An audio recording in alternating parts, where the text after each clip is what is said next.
नमस्कार दोस्तों, स्वागत है आपको यूट्यूब चैनल में। साथियों, आज हम फिर एक नए वीडियो लेके आ गए। जी हाँ साथियों, जैसे कि आप लोगों को पता होगा कि इस चैनल के माध्यम से पिछले ईयर्स का क्वेश्चन करवाया जाता है, जो आप सभी के एग्जाम में 2022-23 के जो एग्जाम होने वाला उन सभी एग्जाम में आप सभी के लिए यूजफुल वीडियो होगा। ठीक ना। देख सकते हो यहाँ पर साथियों भाग 4 लेके आ गए, यानी कि 2016 के पूछे गए क्वेश्चन है। ठीक ना। यहाँ पर हिंदी यानी कि वैकल्पिक विषय रहने वाला। साथियों जितने भी स्टूडेंट वैकल्पिक विषय रखे होंगे हिंदी, उन सभी के लिए यूजफुल वीडियो होने वाला है। ठीक है, हालांकि सभी स्टूडेंट के लिए यूजफुल वीडियो होने वाला है, लेकिन खास करके वो जो वैकल्पिक प्रश्न रखे सब्जेक्ट रखे होंगे हिंदी, उन सभी स्टूडेंट को मैं बात करूँ। ठीक है, यहाँ पर देख सकते हो साथियों, निर्देश दिया गया कि नीचे दिए गद्यांश को पढ़कर पूछे गए प्रश्नों को, यानी कि 91 से 98 ऐसे प्रश्न होंगे जो आप सभी को एक गद्यांश के पे रहेंगे। ठीक ना।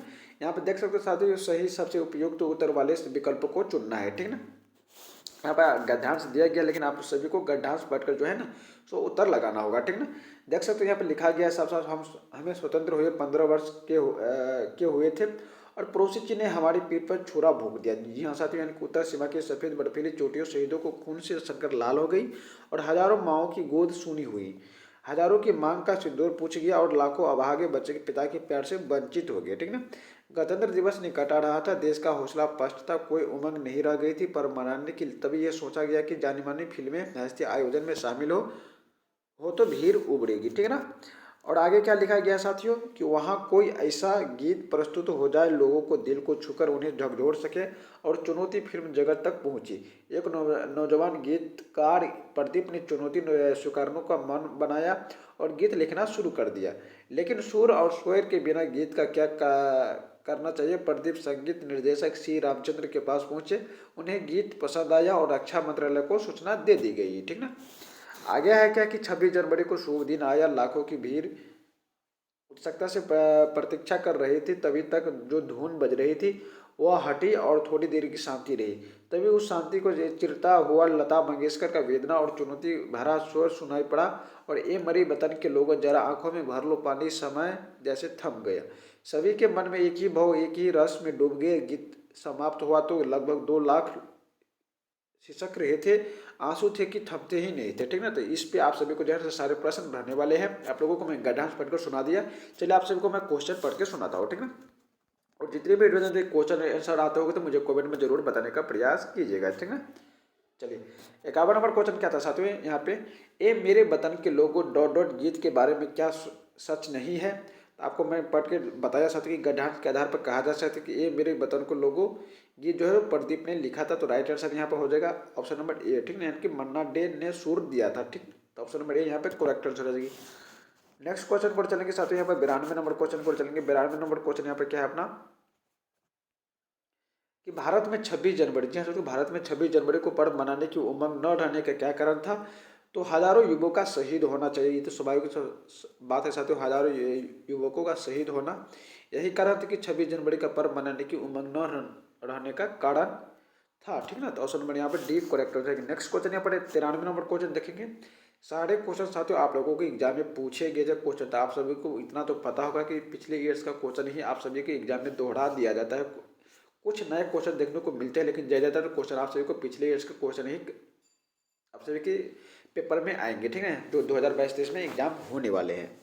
चलिए यहाँ पर 93 नंबर क्वेश्चन है, क्या है, रक्षा मंत्रालय को क्या सूचना दी गई होगी। तो स्वाभाविक से बात है साथियों, फिल्म हस्तियाँ भाग लेगी, इसीलिए रक्षा मंत्रालय को वह सूचना दी गई थी। ठीक ना। आगे नंबर का क्वेश्चन है यहाँ पर 94 नंबर क्वेश्चन क्या है साथियों, पीठ में छुरा भोंकना का क्या अर्थ है। तो आप लोगों को मैं पीछे ही बता देगा, सो तो विश्वासघात करना होगा पीठ में छुरा भोंकने का अर्थ। तो यहाँ पर ऑप्शन नंबर एक करेक्ट हो जाएगी। ठीक है ना। यहाँ पर संकेत भी देगा, जिसको संकेत देखना हो संकेत देख सकते हो। और जिन भी स्टूडेंट को यदि PDF डाउनलोड करना चाहते तो मुझे टेलीग्राम चैनल पर जरूर मिलिए, नहीं तो कमेंट में जरूर बताने का प्रयास कीजिए। सारा चीज़ का लिंक वीडियो के डिस्क्रिप्शन में दिया गया है। ठीक है। नेक्स्ट क्वेश्चन यहाँ पर 95 नंबर को, जाने मानी फिल्मी हस्तियों को बुलाने का निर्णय क्यों लिया गया था साथियों। तो यहाँ पर भीड़ जुटाने के लिए लिया गया था। तो मैंने आपको पीछे ही पढ़ के सुना दिया था गद्यांश, तो इसी गद्यांश के आधारित पे ये सारे प्रश्न आ रहे हैं। ठीक है। 96 नंबर क्वेश्चन क्या है, मांग का सुदूर पूछ जाना मुहावरे का क्या अर्थ है साथियों। तो यहाँ पर क्या राइट आंसर विधवा हो जाना। आप लोगों को गाँव देहात में भी पढ़े होंगे कि विधवा हो जाना। तो मांग का सुदूर पूछ जाना मुहावरे का ही अर्थ ही होता है विधवा हो जाना। था आप लोगों को ऑप्शन एक करेक्ट हो जाएगी। ठीक। नेक्स्ट क्वेश्चन यहाँ पर 97 नंबर क्वेश्चन क्या है, देश का हौसला पस्त था क्योंकि चीन से मात खाई थी, यानी कि देश का हौसला तभी पस्त था क्योंकि चीन से मात खाई थी। ये गद्यांश में आप लोगों को पढ़ के सुनाया था, तो ये जो है सो राइट आंसर हो जाएगी, ठीक है ना। नेक्स्ट क्वेश्चन चलेंगे यहाँ पर 98 नंबर क्वेश्चन। 98 नंबर क्वेश्चन क्या है अपना साथियों यहाँ पे जी। 98 नंबर क्वेश्चन ये है साथियों, यहाँ उबरना क्रिया का कौन सा प्रयोग ठीक नहीं है, ठीक है ना। तो दूध उबरने लगा, यही प्रक्रिया जो है वो ठीक नहीं है, इसलिए ऑप्शन नंबर बी यहाँ पर करेक्ट आंसर हो जाएगा, ठीक है ना। नेक्स्ट क्वेश्चन यहाँ पर फिर दिया गया है निर्देश। निर्देश क्या है साथियों यहाँ पे, नीचे दिए गए प्रश्न यानी कि 99 से 113 ऐसे प्रश्न होंगे जो सही उत्तर विकल्प को चुनिए। जी हाँ साथियों, यानी कि गद्यांश के आधार पर जो क्वेश्चन थे वो 91 से 98 तक ही क्वेश्चन थे, लेकिन अब 99 से दूसरा क्वेश्चन आ गया, ठीक है ना।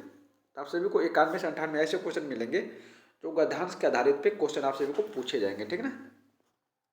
चलिए 99 क्वेश्चन को चलेंगे यहाँ पे। 99 नंबर क्वेश्चन क्या है यहाँ पे, भाषण शिक्षण के संदर्भ में बाल साहित्य का क्या उद्देश्य है साथियों। यहाँ पर option number C correct answer है कि बच्चों को उत्साहित पाठक बनाने के लिए प्रोत्साहित करना, तो ऑप्शन नंबर सी यहाँ पे करेक्ट हो जाएगा, ठीक है। नेक्स्ट क्वेश्चन चलेंगे यहाँ पे 100 नंबर क्वेश्चन, संदर्भ में व्याकरण का शैक्षणिक निहितार्थ क्या होगा। तो व्याकरण पाठ के संदर्भ में सिखाया जाता है, तो ऑप्शन नंबर बी यहाँ पे करेक्ट हो जाएगा, ठीक ना। नेक्स्ट क्वेश्चन 101 नंबर क्वेश्चन यहाँ पे क्या है, बच्चों को कहानी सुनाने की उपयोगिता सिद्ध होती है, तो ऑप्शन नंबर डी यहाँ पे करेक्ट हो जाएगी, कहानी से मिलने वाली सीख द्वारा, तो ऑप्शन नंबर यहाँ पे डी करेक्ट हो जाएगा, ठीक ना। नेक्स्ट क्वेश्चन यहाँ पर देख लेते हैं 102 नंबर क्वेश्चन, अवलोकन को आकलन का भाग तभी कहा जा सकता है जब अवलोकन क्या होता है, प्रतिदिन प्रत्येक बच्चों का किया जा रहा हो, यही जो है अवलोकन होता है साथियों, तो ऑप्शन नंबर ए यहाँ पे करेक्ट हो जाएगा, ठीक ना। नेक्स्ट क्वेश्चन चलेंगे यहाँ पे 103 नंबर क्वेश्चन, ठीक ना। 103 नंबर क्वेश्चन यहाँ पे क्या है कि सूरभि किसी भी ऐसे शब्द विशेष को बोलने में कठिनाई अनुभव करती है जिसमें से 2 से अधिक बार तो की आवृत्ति हुई और आप उससे उसे क्या करना चाहिए साथियों, तो वाले शब्दों को बार बार उच्चारण करवाएगी, इसीलिए ऑप्शन नंबर डी यहाँ पे करेक्ट आंसर हो जाएगी, ठीक है ना। नेक्स्ट क्वेश्चन चलेंगे 104 नंबर क्वेश्चन की ओर। 104 नंबर क्वेश्चन क्या है यहाँ पे, प्राथमिक स्तर पर भाषा का अवलोकन करने का सर्वाधिक सहायक किसको जाना चाहिए, तो वीडियोग्राफी को जाना चाहिए, इसीलिए ऑप्शन नंबर बी सी यहाँ पे करेक्ट हो जाएगी, ठीक है ना। 105 नंबर क्वेश्चन पर चलेंगे, यदि तुम्हें डालिया भरकर आम दे दिया जाए तो तुम क्या करोगी, इस प्रश्न का क्या उद्देश्य है, तो साथियों तो बच्चे का अनुभव और चिंतन को स्थान देना, ऑप्शन नंबर ए यहाँ पर करेक्ट हो जाएगी, ठीक है ना। समय आप सभी का बहुत है कम है साथियों, इसलिए फटाफट अंदाज में चलते जाते हैं, ठीक है ना। आप लोग यदि चैनल पर नहीं तो चैनल को जरूर सब्सक्राइब कर ले साथियों, क्योंकि कोई आप सभी को ऐसे जो पिछले ईयर्स को क्वेश्चन नहीं बताएगा, ठीक ना, सिर्फ इसी चैनल के माध्यम से आप सभी को बताया जा रहा है, ठीक। चलिए 106 नंबर क्वेश्चन पर चलेंगे। 106 नंबर क्वेश्चन यहाँ पे क्या है, अकादमिक सत्र शुरू होने के 2 माह बाद तभी कक्षा 4 के विद्यार्थियों को भाषा की पाठ्य पुस्तकें उपलब्ध नहीं करवाई जा सकी, ऐसी स्थिति में शिक्षक क्या करेगी, तो श्रवण एवं वाचन कौशल का अभ्यास कराते रहते हैं, यही इसका राइट आंसर होगा, ऑप्शन नंबर सी मुझे दिखाई दे रहा है, ठीक है। नेक्स्ट क्वेश्चन चलेंगे यहाँ पे 107 नंबर क्वेश्चन को जी। 107 नंबर क्वेश्चन यहाँ पर क्या है, भाषा शून्य में विकसित नहीं होती है, इसका शैक्षणिक निहितार्थ है कि भाषा सीखने के लिए डॉट डॉट क्या अनिवार्य होना चाहिए, तो 107 का जो राइट आंसर होगा साथियों सामाजिक अंतर क्रिया हो जाएगी, ऑप्शन नंबर बी करेक्ट हो जाएगी, ठीक है ना। नेक्स्ट क्वेश्चन चलेगा 108 नंबर क्वेश्चन, प्राथमिक स्तर पर भाषा शिक्षण का क्या उद्देश्य है, बच्चों को क्या करना चाहिए, तो राइट आंसर जो हो जाएगा यहाँ पे अक्षरों की बनावट के प्रति सचेत रहना चाहिए, ऑप्शन नंबर बी यहाँ पे करेक्ट हो जाएगी, ठीक है ना। नेक्स्ट क्वेश्चन चलेंगे 109 नंबर क्वेश्चन, भाषाओं कौशल के संबंधों में कौन सा कथन सही है, तो 109 का जो राइट आंसर होगा ऑप्शन नंबर 1 के साथ चलेंगे, सभी भाषाओं का कौशल अंतर संबंधित होना चाहिए, ठीक ना। अगले नंबर क्वेश्चन चलेंगे 110 नंबर क्वेश्चन। 110 नंबर क्वेश्चन क्या है यहाँ पे, पढ़कर समझना कुशलता का विकास करने में सबसे क्या कम महत्वपूर्ण है, तो कहानी पर आधारित व्याकरण समझना, ऑप्शन नंबर बी यहाँ पे करेक्ट हो जाएगी, ठीक है ना। नेक्स्ट क्वेश्चन चलेंगे यहाँ पे 111 नंबर क्वेश्चन। 111 नंबर क्वेश्चन यहाँ पे क्या है कि निम्नलिखित में से कौन सा कथन प्राथमिक स्तरों पर भाषा सीखने के एक महत्वपूर्ण उद्देश्य की ओर संकेत करता है साथियों, तो 111 का जो राइट आंसर होगा ऑप्शन नंबर डी की ओर चलेंगे, ठीक ना। भाषा को अपने परिवेश अनुभव को समझने के माध्यम मानना चाहिए, ऑप्शन नंबर डी यहाँ पे करेक्ट आंसर हो जाएगी, ठीक ना। नेक्स्ट क्वेश्चन चलेंगे 112 नंबर क्वेश्चन। 112 नंबर क्वेश्चन यहाँ पर क्या है, भाषा सीखने के शब्दकोश का बहुत ही महत्व है, निम्नलिखित में से शब्दकोश का सबसे कम महत्वपूर्ण उपयोग में से कौन सा होगा, 4 ऑप्शन दिए गए, राइट आंसर आपको बताना होगा, तो 112 का जो right answer option number A के साथ चलेंगे, अक्षरों वर्णों का कर्म जानना, ठीक है ना।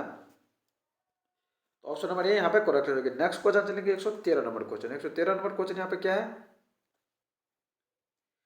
जब बच्चे भाषा से भिन्न कोई विषय पढ़ाते हैं तो वो क्या होता है, साथ साथ भाषाएं भी सीखते जाते हैं साथियों। ऑप्शन नंबर एक करेक्ट हो जाएगी, ठीक है ना। नेक्स्ट क्वेश्चन चलेंगे यहाँ पे, एक बार फिर आ गया साथियों गद्यांश के आधार पर क्वेश्चन, ठीक ना। नीचे देगी गद्यांश को पढ़कर पूछेंगे प्रश्नों के 114 से 120 के सही उपयुक्त उत्तर वाले विकल्पों को चुनिए। तो चलिए गद्यांश पढ़ के सुना देता हूँ साथियों। यहाँ पर गद्यांश क्या है, तो गद्यांश क्या है साथियों यहाँ पे कि बारिश के लिहाज से वह साल ठन ठन गोपाल था, खेतों में जैसे धान रोप दिया था, लेकिन तेज धूप ने उसे झुलस डाला था, सावन सिर पर था और बादल लापता। तभी एक उपस्थित हुई रात में बिजली करकरने से नींद खुली, थोड़ी देर में झिसियाँ पड़ने लगी और चारपाई आंगन से उठाकर भीतर कर ली गई, लेकिन हवा गब थी और गर्मी ज्यों की थी और लिहाजा वह रात जगह में ही गई।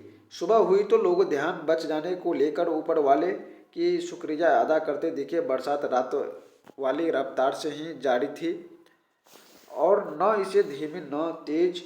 अस्पताल समतल और तकरीबन सफ़ेद था। बादल बीच बीच में जरा सा गुरकाकर खामोश होने जा रहे थे, ठीक है। तो एक गद्यांश था, तो इस तरह इसके आधार पर प्रश्न देखते हैं, ठीक ना। प्रश्न यहाँ पे क्या है, गद्यांश थोड़ा और भी है, ठीक ना। चलिए ये भी पढ़ लेते हैं, छोड़ना क्यों है, सब पढ़ लेंगे। स्कूल का टाइम हुआ था, हम जैसे ढीले के एक तरफा तौर पर रेनी डे बनाने का फैसला किया। जभी पटाखों ने वास्ता लादा और सुपरिचित रास्तों पर बढ़ चले। थके हारे पढ़वैये शाम को लौटे तो उनकी हालत कटे खेत में पानी भरने में भाग चूहे जैसी थी और बारिश से बुरी तरह उबड़कर हम सोए, इसी उम्मीद में किस कल नीला आकाश देखने को मिलेंगे, ठीक ना। चलिए इसके आधार पर प्रश्न देखते हैं। पहला प्रश्न यहाँ पर क्या है कि बारिश के लिहाज से वो साल थन गोपाल था, वह क्या क्या क्या भाव है साथियों।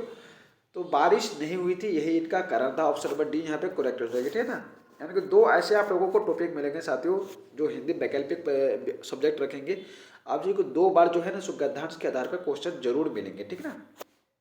नेक्स्ट क्वेश्चन यहाँ पर चलेंगे, सावन सिर पे था, इस कथन का क्या आशय है साथियों। तो option number C right answer होगा, यानी कि आ चुका था बादल। तीसरी ऑप्शन नंबर सी यहाँ पर करेक्ट आंसर हो जाएगी, ठीक है ना, यानी कि सावन आ चुका था। नेक्स्ट क्वेश्चन, गद्यांश के आधार पर कहा जा सकता है कि अगले दिन जो है साथियों लोग बारिश होने से खुश थे। ऑप्शन नंबर सी यहाँ पर करेक्ट हो जाएगी, ठीक है ना।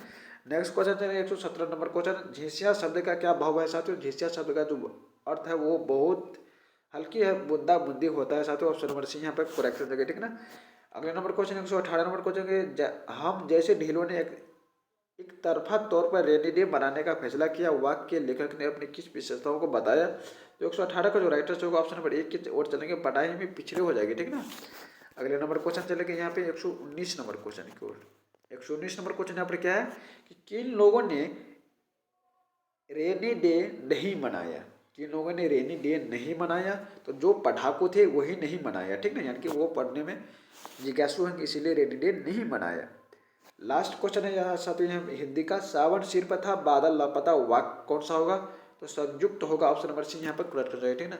तो साथियों मैं आप लोगों को हिंदी वैकल्पिक से 191 से लेकर 120 तक क्वेश्चन बताया, बिल्कुल लेटेस्ट पैटर्न पे।